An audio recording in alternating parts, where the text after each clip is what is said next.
Everyone. तो आज की वीडियो के अंदर हम जो क्या है अपना मैथ का जो नेक्स्ट लेसन प्लान है वो डिस्कस करने वाले हैं। तो जैसे कि आप अगर आपने पहले की वीडियोस देखी हैं तो आपको पता होगा कि हमें सबसे पहले जनरल इन्फॉर्मेशन लिखनी होती है और जनरल इन्फॉर्मेशन में कौन कौन सी चीज़ें लिखनी है। और जो फर्स्ट टाइम देख रहे हैं तो उनके लिए हम एक बार फिर से इनको जल्दी जल्दी डिस्कस कर लेते हैं।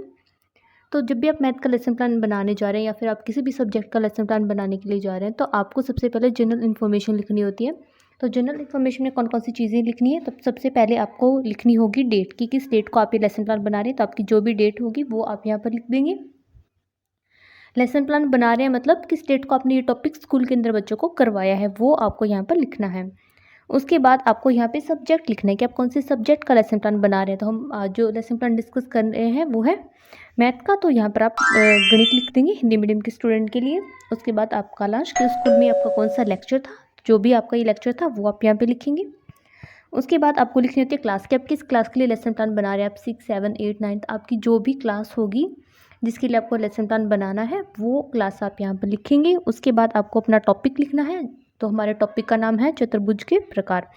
उसके बाद हमें समयावधि लिखनी होती है। जो हमारा उस स्कूल के अंदर एक लेक्चर था वो कितने टाइम का था, तो 30 से 40 मिनट का था। तो आप ये यहाँ पर लिख देंगे।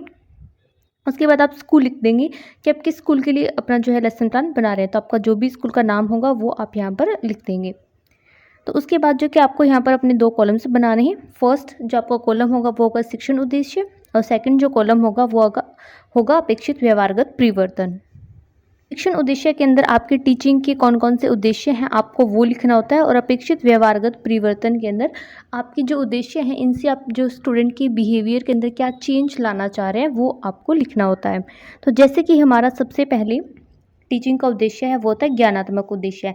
तो इससे बच्चों के व्यवहार में क्या चेंज आएगा, इससे जो क्या बच्चों को इस टॉपिक के बारे में नॉलेज मिलेगी, उन्हें पता चलेगा कि ये टॉपिक क्या है और उस तरह से इस टॉपिक के अंदर कौन कौन सी चीज़ें हमें दी गई हैं।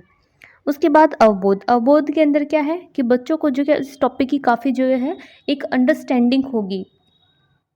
फिर थर्ड आता है ज्ञानोपयोग।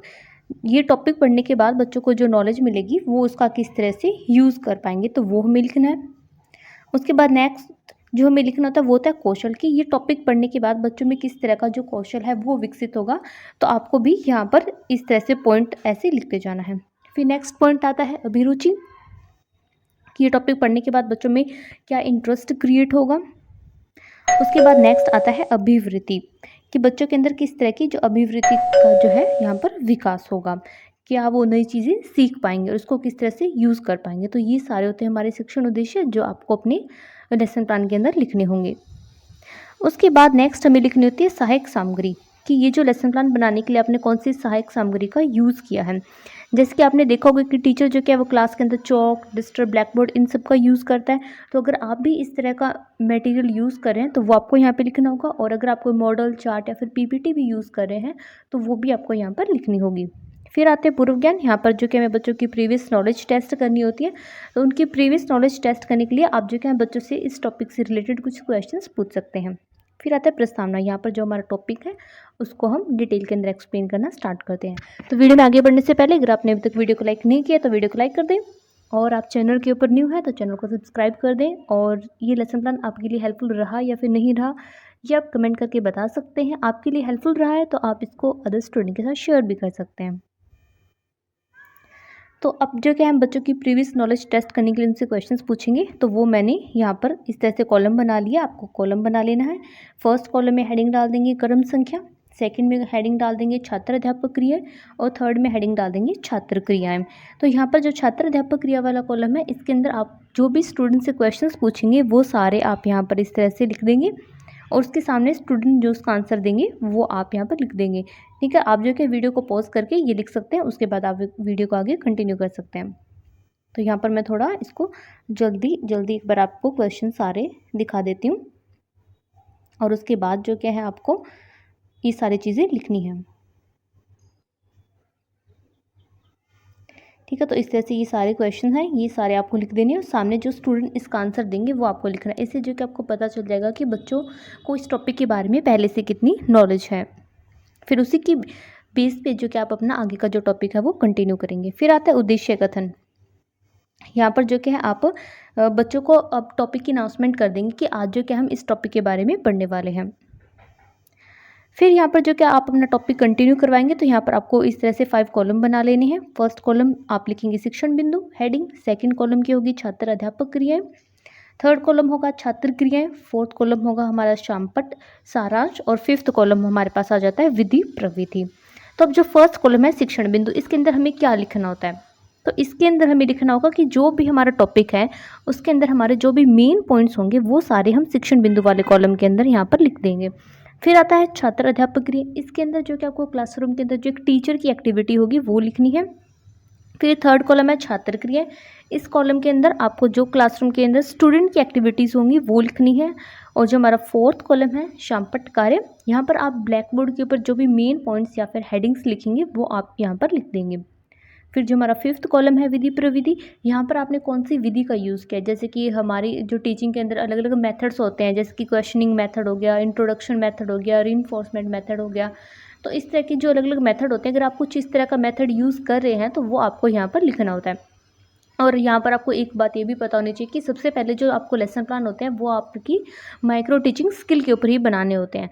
तो अगर आपने उन सब स्किल के ऊपर लेसन प्लान नहीं बनाए हैं तो आप पहले वो लेसन प्लान बना लें। वो सारे लेसन प्लान भी आपको इस चैनल के ऊपर मिल जाएंगे, तो आप वहाँ से जाकर वो सारे लेसन प्लान देख सकते हैं। और किसी को कुछ भी डाउट है तो वो आप कमेंट कर सकते हैं, या फिर किसी और टॉपिक के ऊपर आपको लेसन प्लान चाहिए तो वो भी आप कमेंट करके बता सकते हैं। तो सबसे पहले अब जो क्या हम शिक्षण बिंदु के अंदर हेडिंग डाल देंगे आयात। और जो क्या है यहाँ पर पहले जो टीचर है बच्चों से क्वेश्चन पूछेगा आयात के बारे में कि क्या उन्हें आयात के बारे में पता है, और वो देखेंगे कि स्टूडेंट क्या आंसर दे रहे हैं। और फिर जो क्या ब्लैक बोर्ड के ऊपर आप आयात के बारे में कुछ लाइंस इंपॉर्टेंट जो होंगी वो लिख देंगे।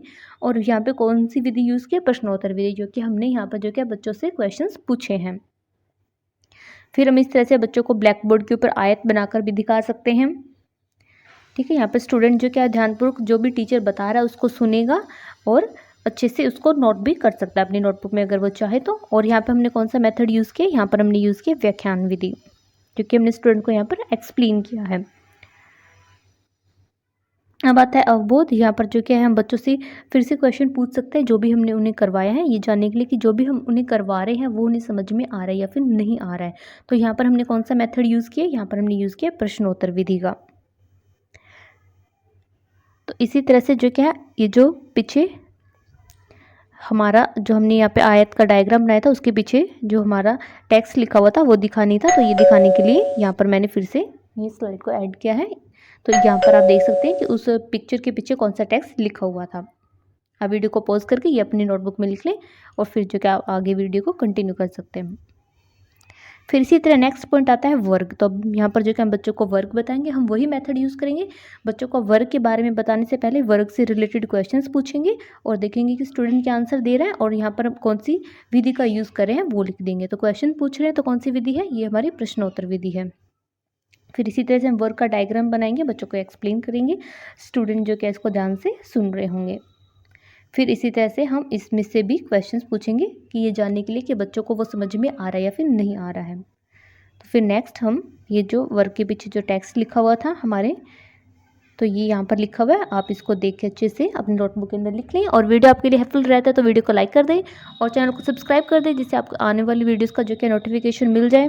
साथ में आपको लेसन प्लान हेल्पफुल रहा या फिर नहीं रहा ये आप कमेंट करके भी बता सकते हैं। और आप इसको अपने क्लासमेट के साथ शेयर भी कर सकते हैं जो भी बीएड कर रहे हैं या फिर जो ITP 4 ईयर इंटीग्रेटेड कोर्स कर रहे हैं, उन सब के लिए ही ये लेसन प्लान है। फिर आते हैं समानांतर चतुर्भुज। तो इसी तरह से हम समानांतर चतुर्भुज के बारे में एक्सप्लेन करेंगे और देखेंगे कि बच्चों को उसके बारे में हम सारी चीज़ें अच्छे से एक्सप्लेन कर दें। साथ में हम यहाँ पर ब्लैक बोर्ड का भी यूज़ करेंगे। तो यहाँ पर इस तरह से हम एक चार्ट कट करके पेस्ट कर सकते हैं ब्लैक बोर्ड वर्क के लिए। आप ब्लैक बोर्ड वर्क के लिए ब्लैक कलर का चार्ट यूज़ करेंगे, किसी और कलर का चार्ट जो कि आपको यूज़ नहीं करना है। तो इस तरह से अब हम उनसे क्वेश्चंस पूछ लेंगे। और ये जो हमारे डायग्राम के पीछे जो हमने लिखा हुआ था वो आपको यहाँ पे आगे शो हो रहा है, तो आप यहाँ से देख के लिख सकते हैं। जो कि कुछ स्टूडेंट फिर बाद में कमेंट करेंगे कि यहाँ पे तो आपने चार्ट पेस्ट कर दिया, हमें पीछे का दिखाई नहीं दे रहा है। तो आप ध्यान से सुन ले एक बार कि जो चार्ट के पीछे लिखा होता वो आपको नेक्स्ट पेज के ऊपर मिल जाएगा। फिर अब आते हैं नेक्स्ट हमारे पास मूल्यांकन प्रश्न। अब जब हमारा टॉपिक कंप्लीट हो जाता है तो अब लास्ट में जो कि हम स्टूडेंट से क्वेश्चंस पूछेंगे, ये जानने के लिए कि जो भी टॉपिक हमने उन्हें क्लास में करवाया है वो उनको समझ में आया या फिर नहीं आया है। तो इस तरह से हम उनसे क्वेश्चंस यहाँ पर पूछ लेंगे और देखेंगे कि स्टूडेंट जो कि इसका क्या आंसर देंगे। इससे हमें पता चल जाएगा कि आज जो भी टॉपिक करवाया है वो बच्चों को समझ में आया है फिर नहीं आया है। जो भी स्टूडेंट्स का आंसर देंगे, अगर वो सही आंसर दे रहे हैं तो उनको ये टॉपिक समझ में आ रहा है, अगर वो नहीं दे रहे हैं तो अभी जो है नेक्स्ट डे फिर से क्लास में ये जो टॉपिक है वो रिपीट करना होगा। फिर लास्ट में हम बच्चों को होमवर्क दे देंगे। तो इस तरह से जो कि हमारा आज का लेसन प्लान कंप्लीट हो जाता है। आप भी अपना लेसन प्लान बना सकते हैं और अपना जो एक्सपीरियंस है वो आप कमेंट सेक्शन में शेयर कर सकते हैं।